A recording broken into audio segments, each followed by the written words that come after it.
Feliz sábado, igreja. É uma alegria poder estar aqui com vocês.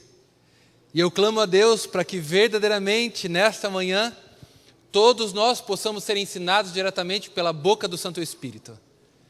Eu não sei como está o seu coração. Eu não sei como você está com Deus. Eu não sei como você está emocionalmente. Eu vi algumas pessoas que vieram à frente com lágrimas nos olhos. E eu quero que você tenha certeza de que Deus vai levar paz ao seu coração. Creia nisso. Talvez você tenha vindo à igreja hoje, nesta manhã, sem nenhuma expectativa de ouvir Deus, mas saiba de uma coisa, Deus quer falar com você. Talvez você venha aqui pensando, meu Deus, qual é o caminho que eu devo seguir? E Jesus está olhando para você e falando, eu sou o caminho, a verdade e a vida. Que Deus possa conversar conosco e ensinar a cada um de nós o que precisamos aprender nesta manhã, amém? Bem, nesta quarta-feira agora, nós tivemos a comemoração aí, não é? Do dia 31 de outubro, nós comemoramos o dia da Reforma Protestante. Enquanto alguns comemoravam aí o Halloween, outros comemoravam o dia da Reforma Protestante.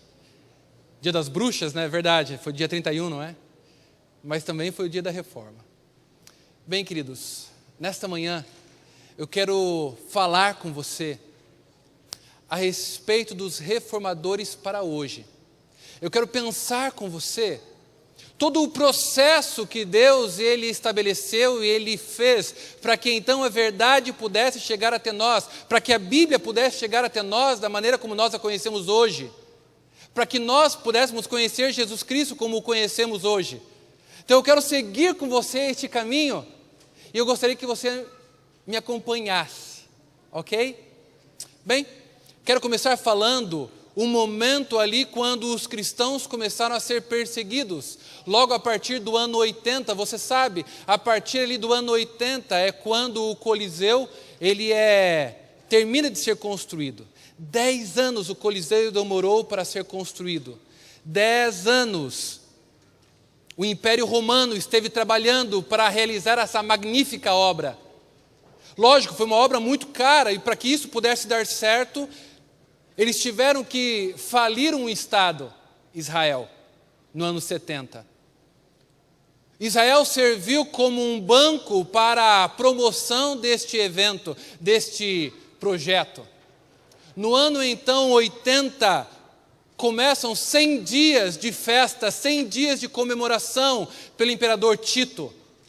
Ele agora vai trazer centenas de milhares de pessoas, 50 mil pessoas cabem dentro daquele estádio. 50 mil pessoas estão preparadas para ver um show, um espetáculo, gladiadores. Pela primeira vez na vida, muitos romanos vão ver um rinoceronte, eles nunca tinham visto um rinoceronte. Eles olham para aquilo e pensam que é um unicórnio. No final do dia, 2 gladiadores vão ser colocados frente a frente para fazer o último espetáculo. São amigos, mas são gladiadores. Vão ter que lutar até o fim por sua vida. E eles lutam. Aprenderam juntos, treinaram juntos, eram amigos, mas agora um vai ter que matar o outro. Lutam, lutam, lutam. Até que finalmente, depois de horas lutando, o imperador se levanta, interrompe a luta e dá a vitória aos dois. Mas entre a matança dos animais e a luta dos gladiadores, o interlúdio acontece com cristãos sendo jogados na arena, sendo mortos por leões, crucificados, colocados em estacas para queimarem e servirem de luz para o Coliseu. Esse espetáculo, queridos, é tão fascinante que o próprio João Paulo II, então Papa, disse assim, este Coliseu é um símbolo, fala-nos dos tempos passados, daquele grande império romano que se desmoronou, fala-nos daqueles mártires cristãos que deram seu testemunho através de sua vida e de sua morte. É difícil encontrar outro lugar em que o mistério da cruz fale mais eloquentemente do que aqui, diante desse Coliseu.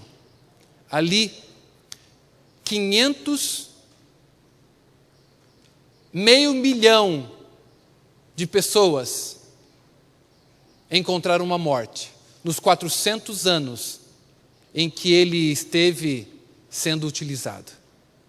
Cristãos. Bem, queridos, abra sua Bíblia, lá em Apocalipse, capítulo 12, verso 6 e o verso 11.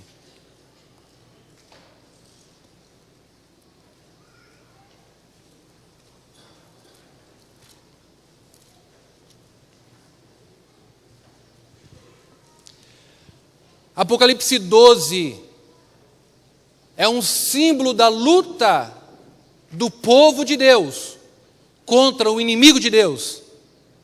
Capítulo 12 é o momento em que o povo de Deus está lutando para permanecer firme ao lado de Deus. Capítulo 12 é o capítulo em que o povo de Deus ele vai prestar homenagem e adoração unicamente a Deus. Capítulo 13 é o inimigo de Deus pedindo adoração, mas capítulo 12 é o povo de Deus se rendendo a Deus. Vamos ler verso 6 e verso 11, mas antes de lermos a Bíblia, temos que fazer algo, o que é? Orar, muito bem. Feche seus olhos mais uma vez e vamos pedir a bênção de Deus neste momento. Santíssimo Deus, nós sabemos que toda esta manhã o Teu Santo Espírito tem se movimentado entre nós. Tem estado ao lado de cada pessoa, assentado nesses bancos, está nesses corredores, está conversando conosco neste momento. Ó Pai, eu te peço, por favor, que agora todas as vozes humanas se calem, todas as vozes deste mundo se calem. Peço a Deus que toda a nossa experiência do passado seja deixada para trás e que nesta manhã possamos ter uma experiência única com o Senhor. Por favor, ó Pai, fala ao nosso coração e que possamos dar ouvidos à Tua voz. Somente a Tua voz eu te peço, em nome de Jesus. Amém.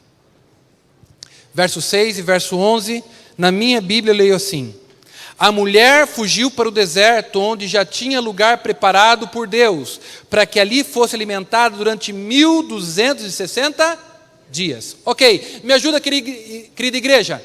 Mulher em profecia, só em profecia, é símbolo de quê? De acordo com a igreja, muito bem. Então aqui nós temos uma mulher que é símbolo de igreja, foge para o deserto, ok? O que é o deserto? Para entendermos o que é o deserto, precisamos entender o seu oposto. Deserto tem muita água ou pouca água? Pouca água. Qual é o símbolo de muitas águas? Muitas águas simbolizam o que na Bíblia? Povos, muitos povos, ou seja, deserto, um lugar que tem poucas pessoas, pouca água, simboliza o que então? Poucas pessoas. Então a igreja, a mulher, fugiu para o deserto, para um lugar que tinha poucas pessoas, e então foi ali alimentada por Deus durante quantos dias? 1260, cada dia em profecia, só em profecia simboliza quanto tempo? Um ano, ou seja, 1260 dias são 1260 anos. Muito bem, agora verso 11 agora. Então essa igreja, eles o venceram. Venceram quem? Venceram o inimigo de Deus, Satanás. Eles o venceram pelo sangue do Cordeiro e pela palavra do seu testemunho. Não amaram suas vidas até a morte. Bem, querida igreja, aqui eu tenho o começo. Uma igreja separada por Deus, um povo separado por Deus, para lutar contra o inimigo de Deus. A ferramenta que este povo tem não é espada, não são leões, não são dardos. O que é? É a Bíblia. Eles o venceram pela sua palavra. Aqui está, querida igreja, se você quer saber qual é o método mais eficaz para você vencer os dardos inflamados do inimigo, aqui está. A Bíblia, a palavra de Deus. E esses homens, então, eles venceram, eles não amaram suas vidas e eles entregaram até mesmo a morte. E então a igreja de Deus, ela começa ali com Jesus Cristo, começa ali com seus apóstolos, ela começa a crescer e ela vai chegando, quando nós chegamos no ano 538, o Império Romano ele institui um poder religioso absoluto, que deverá então agora governar toda a mente religiosa. E surge também neste momento um povo que se rebela contra a autoridade daquele poder religioso, os valdenses. Abra sua Bíblia agora, lá no capítulo 3.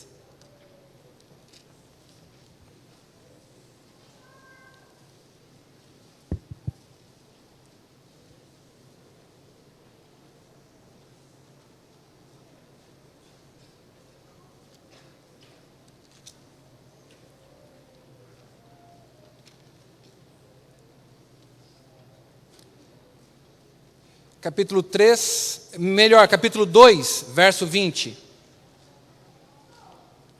Mas, aqui é uma carta de Deus à igreja de Tiatira, 2, capítulo 20. Mas tenho contra ti, que toleras Jezabel, mulher que se diz profetiza, com o seu ensino ela engana os meus servos, seduzindo-os a se prostituírem e a comerem coisas sacrificadas aos ídolos.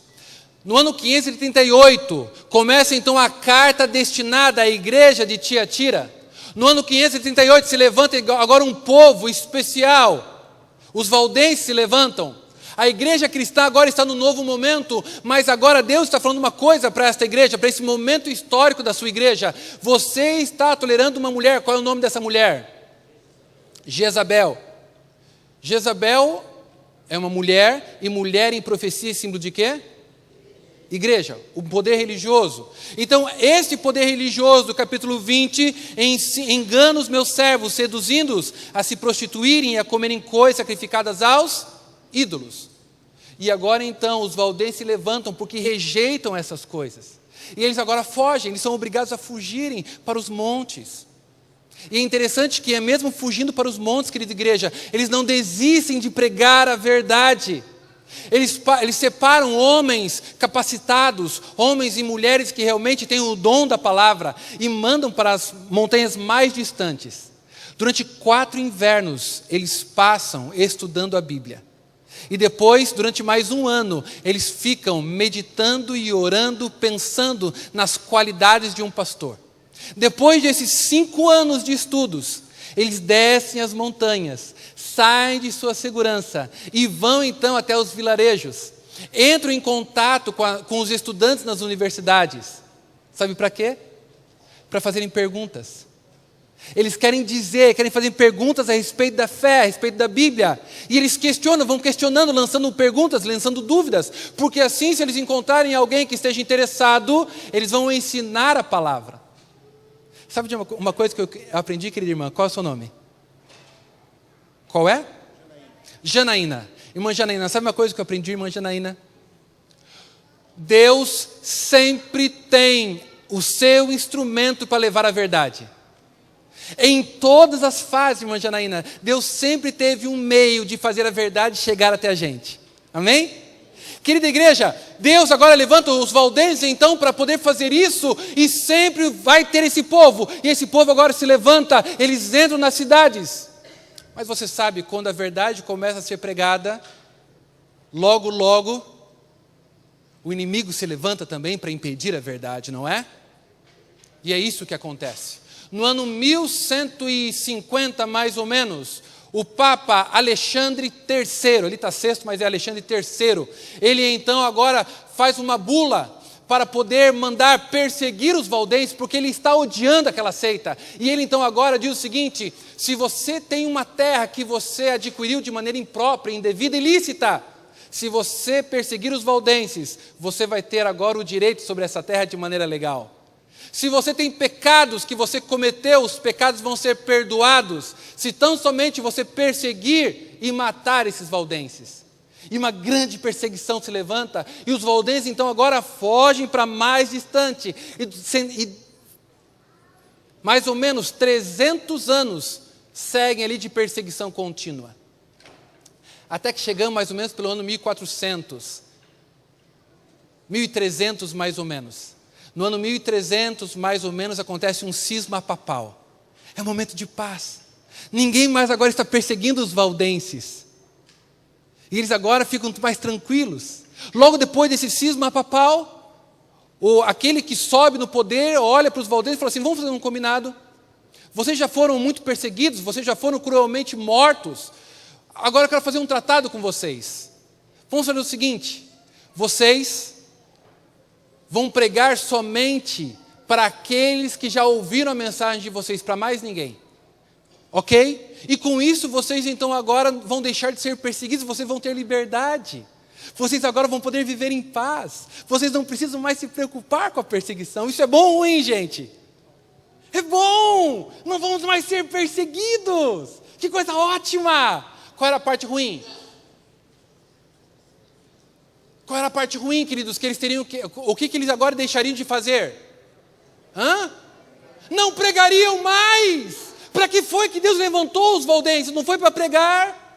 Durante 1000 anos eles permanecem firmes, mas no momento em que vem a paz, o que é que eles fazem? Param de pregar. Entenda uma coisa, querida igreja: toda vez que um povo levantado por Deus, ele deita suas armas, ele larga da bandeira ensanguentada do príncipe Emanuel, todas as vezes que um povo levantado por Deus faz isso, Deus precisa agora, no lugar daquele povo, levantar outro. E é justamente isso que acontece então. Os valdenses deixam de fazer a sua parte, e Deus agora vai levantar outros homens chamados pré-reformadores, como por exemplo Jerônimo de Praga e John Huss, Wycliffe e tantos outros. John Huss, eu gosto muito da história dele. Um dia ele e seu secretário estavam andando pelas catedrais de Roma, olhando a prata, o ouro, o mármore, coisas lindas. E o seu secretário olhou para John Huss e falou assim: Huss, nós não precisamos mais falar como os discípulos no passado, não tenho prata nem ouro. Temos muita prata e ouro agora. Huss olhou para ele e disse assim: é verdade, mas nós também não podemos falar como os discípulos no passado. Levanta-te e anda. A igreja dominante havia trocado o poder de Deus pelas glórias do mundo. As pessoas haviam esquecido de quem era Deus. Haviam se esquecido dos reclamos de Deus. E agora então Deus levanta esse homem, John Huss, e ele começa a pregar. Começa a falar da Bíblia. Mas logo sua voz é silenciada, é levada então numa fogueira, é colocado, seu pescoço é preso numa corrente de aço, é colocado numa fogueira, e quando a chama começa a arder, sabe o que ele faz? Canta louvores a Deus. Não é à toa que há um ditado que diz que quem canta, seus males espanta. Lá estava aquele homem cantando, queridos. Eu não sei o que você faz quando você está em dificuldades. Eu não sei quando a chama da perseguição está ardendo em você. Eu não sei o que você faz quando a chama da provação está ardendo na sua vida. Eu não sei se você louva a Deus. Eu não sei se você se aproxima de Deus. Eu não sei se você dobra os seus joelhos e clama a Deus. Mas era isso que John Huss fazia. Seja no momento de facilidade, seja no momento de dificuldade, querida igreja, nós precisamos buscar a presença de Deus. E era isso que ele fazia. Logo então que a voz de Huss silencia, nós começamos agora a entender o que a Bíblia está falando a respeito desses homens do passado. Abra sua Bíblia, volte um pouquinho aí.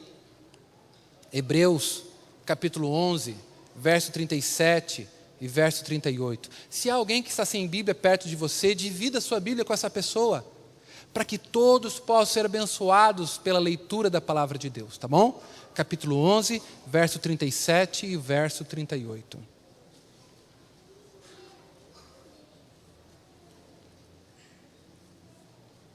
Na minha Bíblia eu leio assim: foram apedrejados, foram tentados, foram cerrados pelo meio, foram mortos ao fio da espada, andaram vestidos de pele de ovelhas e de cabras, necessitados, aflitos e maltratados, dos quais o mundo não era digno, errantes pelos desertos e montes e pelas covas e cavernas da terra. Você consegue perceber? Deus estava falando exatamente o que haveria de acontecer com aqueles que estavam seguindo a sua palavra. E isso estava acontecendo na vida desses homens, dessas mulheres, que estavam sendo leais a Deus, que estavam seguindo o exemplo do Mestre.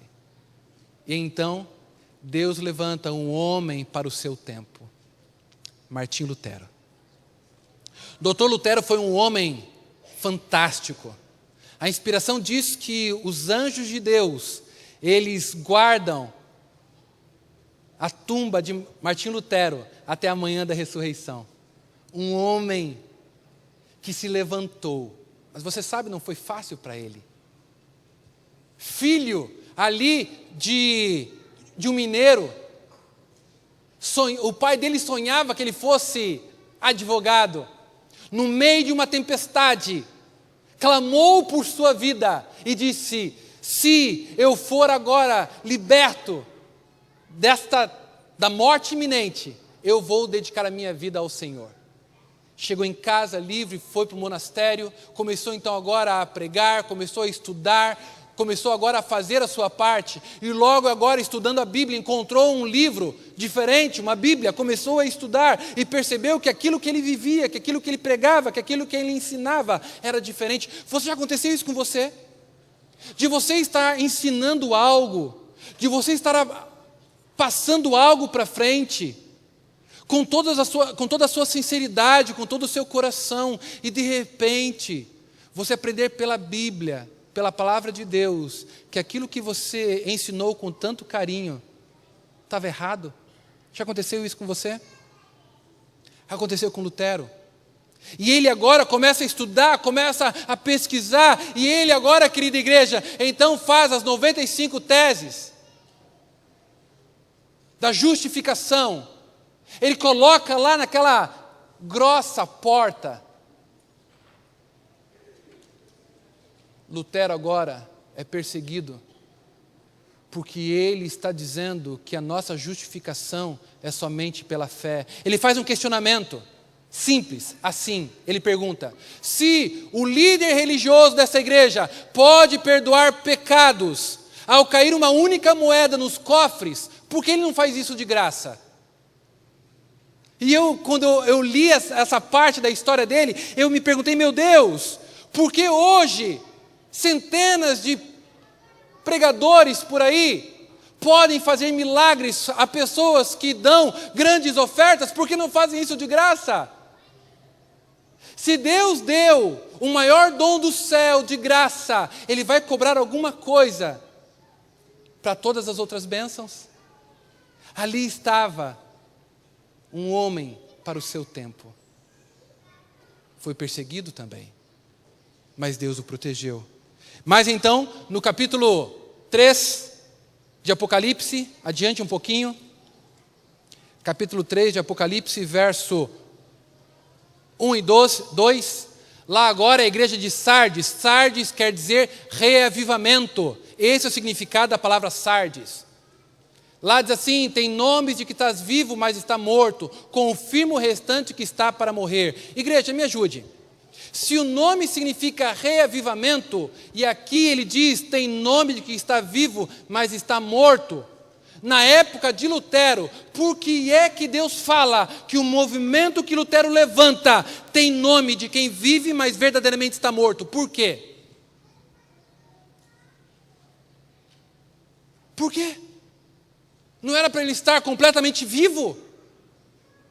O problema é o seguinte, queridos, o problema não foi Lutero, porque Lutero, na vida que ele fez tudo o que podia, mas assim que ele morreu, os seus seguidores não ousaram dar um passo além de seu líder. E eles param por ali, a justificação pela fé, não continuam. Quantas outras coisas a Bíblia tinha para ensinar ainda? Então agora Deus levanta os anabatistas. Os anabatista quer dizer rebatismo. Eles descobrem pela Bíblia que os adultos devem ser batizados e não bebezinhos, porque a Bíblia diz: quem crer e for batizado será salvo. Então ele fala o seguinte: espera aí, bebê não crê em nada, então tem que ser adulto que tem que ser batizado. Então agora eles começam a rebatizar as pessoas adultas. E a igreja agora começa a persegui-lo, acusa-os de bruxos, de hereges e tudo mais. E a condenação é simples. Eles levam os anabatistas até então, já que eles querem ser batizados, querem batizar adultos, então nós vamos dar um exemplo para vocês com a água. Levam até o rio, prendem as pernas deles numa pedra, acusam eles de bruxaria e jogam essas pessoas no rio. É simples. Se a pessoa ela morrer afogada, ela era inocente. Se ela se soltar das cordas e voltar para a superfície, é bruxo, tem que morrer. Adianta alguma coisa? Mas essa era a condenação. Mas eles também não continuam, porque a ideia de rebatismo deles também não era aquela ideia de sendo mergulhar nas águas como Jesus Cristo foi mergulhado. Era um rebatismo sim, mas também por aspersão. Mas Deus ainda queria aprofundar os ensinamentos, queria aprofundar os ensinos. Então agora Deus levanta os batistas. E os batistas agora começam a fazer o batismo por imersão. Os batistas agora começam a ensinar a respeito da separação da igreja com o Estado. Isso é ótimo, é fantástico, é correto, mas eles também não dão um passo além. E então, no ano 1617, surge a primeira igreja batista do sétimo dia. E eles agora estão ali, proclamando uma mensagem verdadeira, o sábado. Só que a ideia dos batistas do sétimo dia é simples. O sábado é um dia para nós irmos à igreja, ponto. Não é como diz lá Ezequiel, um sinal entre mim e vós, para que saibais que eu sou o Senhor que os santifica. Não, para eles era um dia de ir à igreja, só. Mas ainda havia mais para aprender sobre o batismo, havia mais para aprender a respeito do sábado, havia mais para aprender a respeito da Bíblia. Sabe o que Deus faz então? Deus levanta John Wesley, no ano 1700.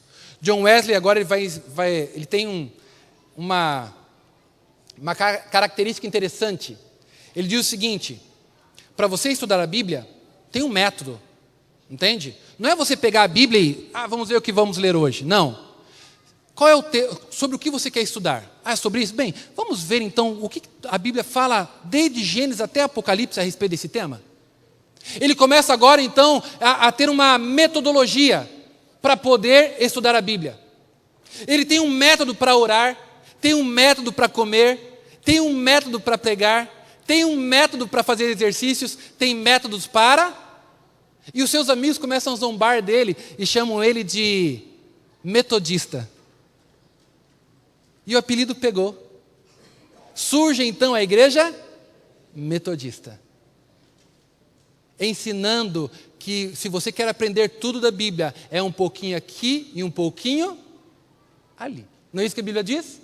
E ele então agora morre e surge a igreja metodista, e é nesse movimento metodista, querida igreja, é esse movimento que vai estar ali preparando o povo para poder estudar as profecias, e então agora ter a mente aberta para o que está para acontecer, porque no ano 1798, acontece a conclusão de Daniel capítulo 12, dos 1260 dias. Finalmente, então, o general Berthier entra em Roma, aprisiona o líder religioso, acaba, realmente ele vem aquela ferida, vem todo aquele processo. E então, anos depois, um outro homem, chamado Guilherme Miller, quando se cumpre a profecia dos 1290 dias,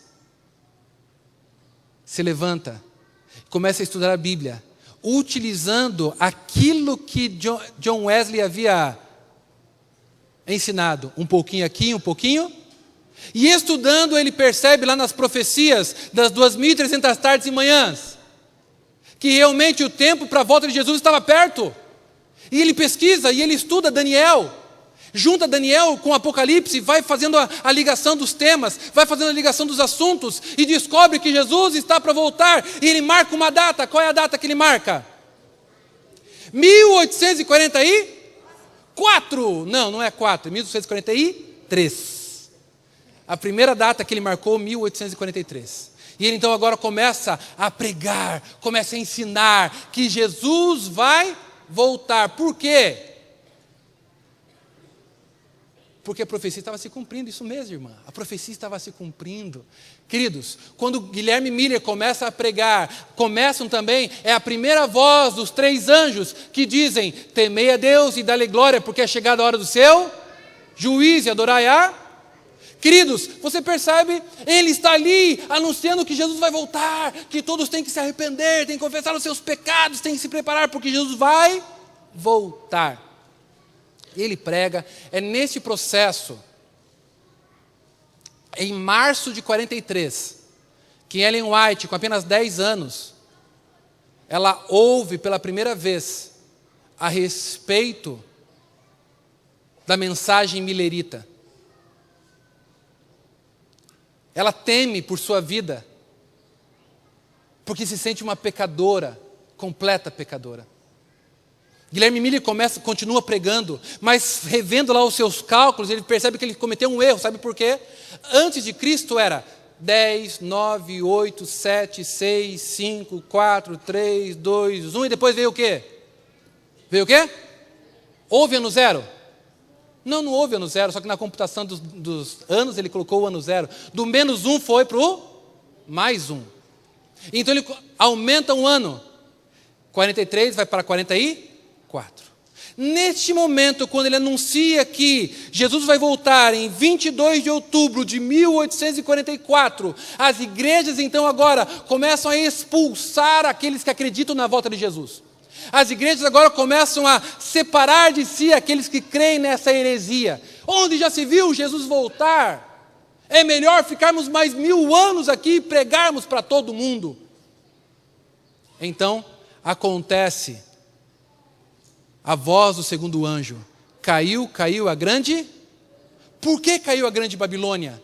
Babilônia é confusão, não é? Só que agora, neste momento, todo mundo pode ver quem é que ama a volta de Jesus e quem é que não ama. Por isso caiu a grande Babilônia.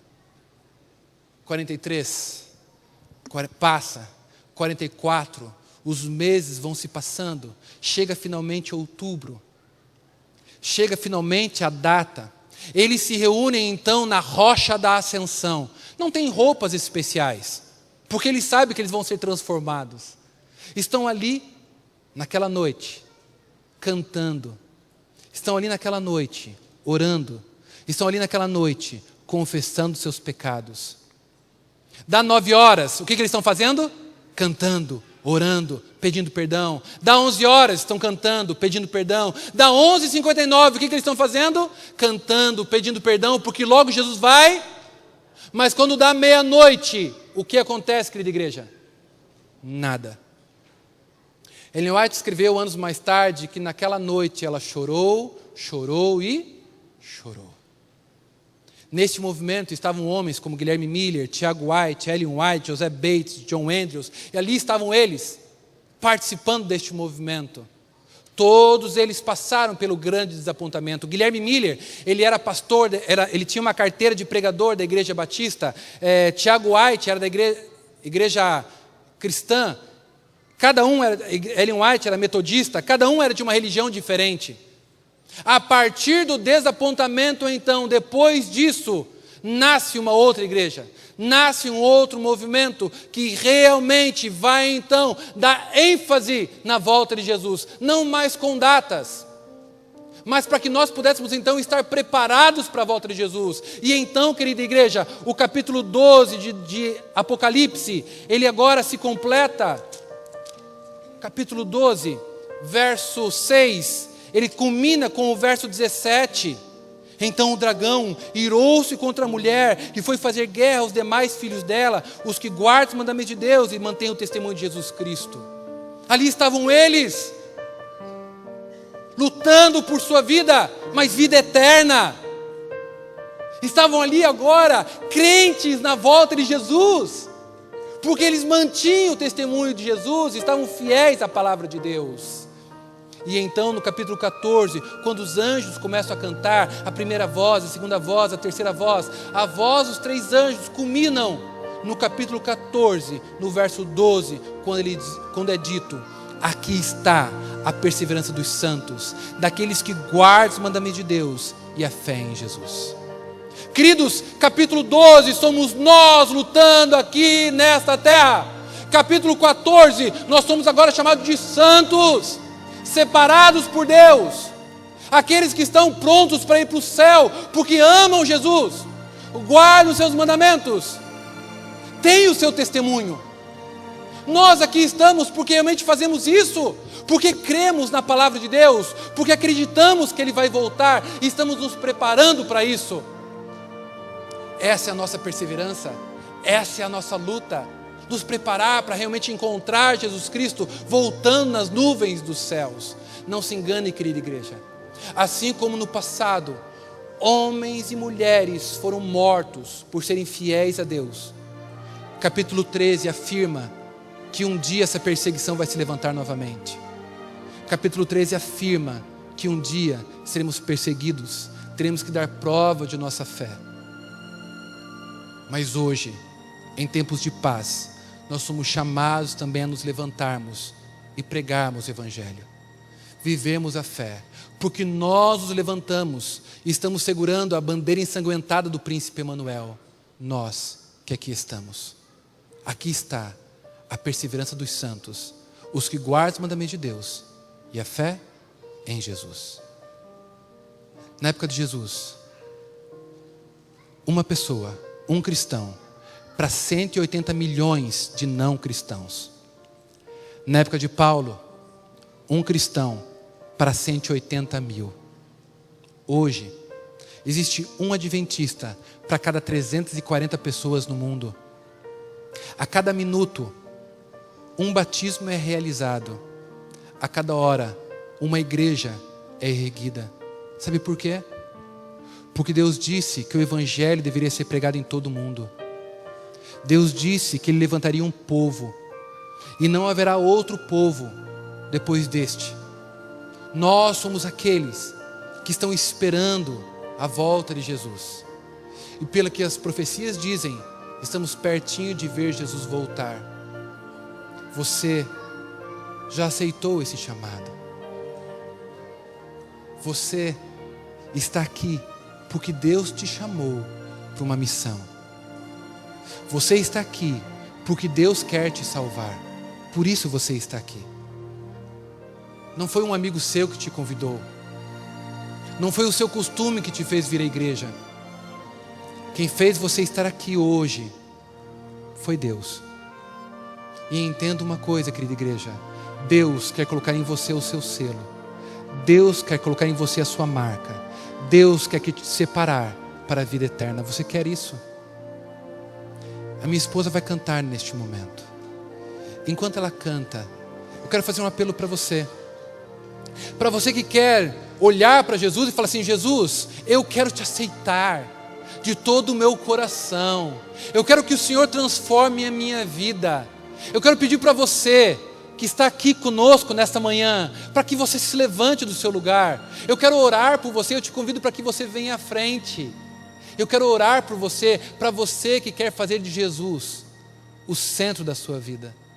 Para você que nesta manhã quer se entregar ao nosso Deus Todo-Poderoso. Faça isso. É o convite que eu estou te fazendo. Em Jesus Cristo. Amém.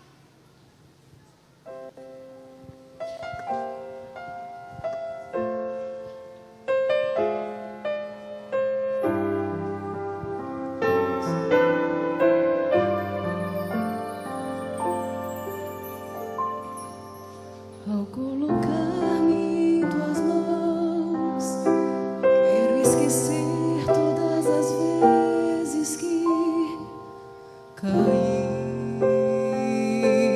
Não quero reviver batalhas duras que perdi quando de ti me afastei e tão longe vou. Hoje te entrego outra vez a minha vida, a minha mente, o meu ser,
tua companhia é o que jamais quero perder.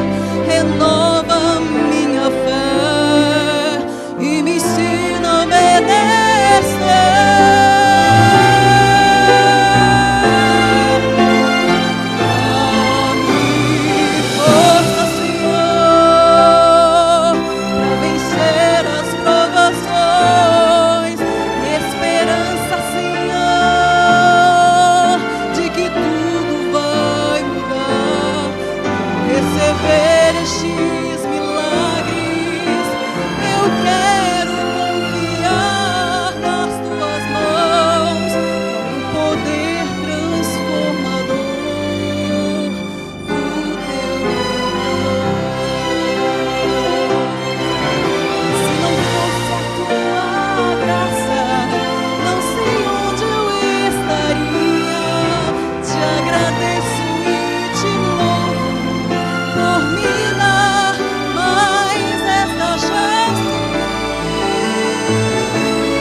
Em Deus, somos mais do que vitoriosos.